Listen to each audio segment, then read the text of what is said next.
नमस्कार, मैं हूं निवेदिता। चीन और भारत के बीच में विवाद चरम पर है और जब से अमेरिका भी भारत के साथ आकर खड़ा हुआ है तो उससे तो मानो चीन बौखला गया है। चीन को भारत अमेरिका का साथ पसंद नहीं आ रहा, तो अब वो दोनों देशों को साथ में साधने में जुट गया है। जैसे भारत और अमेरिका चीन के खिलाफ साथ हैं, तो अब चीन दोनों ही देशों से साथ में निपटने में जुट गया है। तभी तो चीन के राष्ट्रपति शी जिनपिंग अपने दोनों दुश्मनों को धमकी दे रहे हैं। इशारों इशारों में कह रहे हैं कि अगर चीन के सुरक्षा हितों और संप्रभुता को नुकसान पहुंचाया गया या चीनी क्षेत्र को जबरन तोड़ने की कोशिश की गई तो हम खाली हाथ नहीं लौटेंगे। मतलब पहले तो चोरी और उसके बाद सीना जोरी भी। चीन ने भारत के साथ विवाद की शुरुआत की और उस पर जब भारत ने आंख दिखा दी तो अब चीनी राष्ट्रपति को यह बात अखर रही है और वो भारत को ही धमकी दे रहे हैं। कह रहे हैं कि अगर इस तरह की गंभीर स्थिति आती है तो चीनी लोग इसका मुंहतोड़ जवाब देंगे। शी जिनपिंग के मुताबिक चीन ना तो आधिपत्य स्थापित करने का प्रयास करेगा और ना ही विस्तारवाद को बढ़ावा देगा, लेकिन चीन की संप्रभुता, सुरक्षा और विकास हितों को अनदेखा किया जाता है तो हम खाली नहीं बैठेंगे।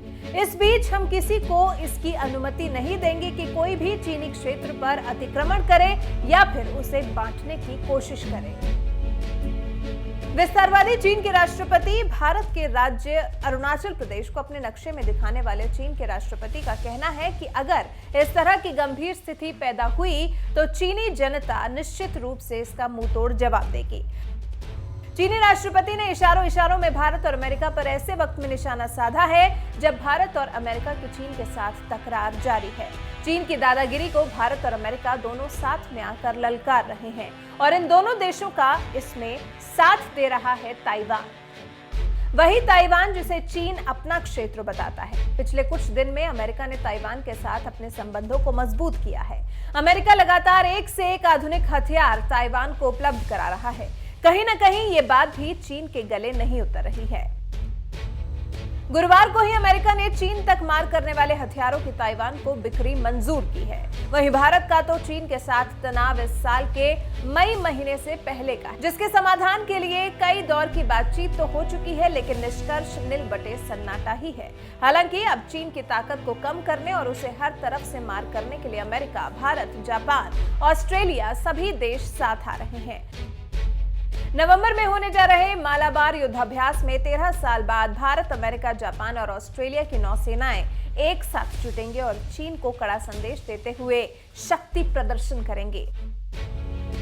ऑस्ट्रेलिया को साथ लेने का अमेरिका ने भी स्वागत किया है। अमेरिका के मुताबिक जब दुनिया कोरोना वायरस की महामारी से जूझ रही है, चीन सैन्य विस्तार कर रहा है। उसके रवैये को देखते हुए क्वाड देशों को मजबूत बनना होगा। अमेरिका की सीनेट फॉरेन रिलेशंस कमेटी के सदस्य सीनेटर डेविड पर्डू ने अमेरिका में भारत के राजदूत टीएस संधू को लिखा है, हम सालाना होने वाले मालाबार अभ्यास में ऑस्ट्रेलिया को औपचारिक न्योता देने के भारत के फैसले के पूर्ण समर्थन में हैं।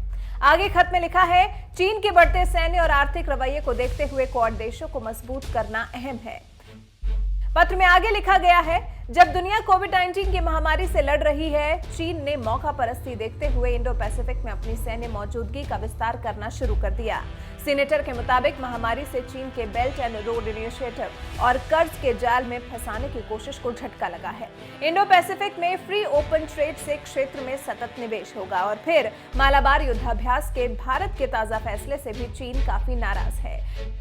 चीन का कहना है कि उसने भारत की इस घोषणा का संज्ञान लिया है कि अमेरिका और जापान के साथ ऑस्ट्रेलिया भी सालाना मालाबार नौसेना अभ्यास में हिस्सा लेगा।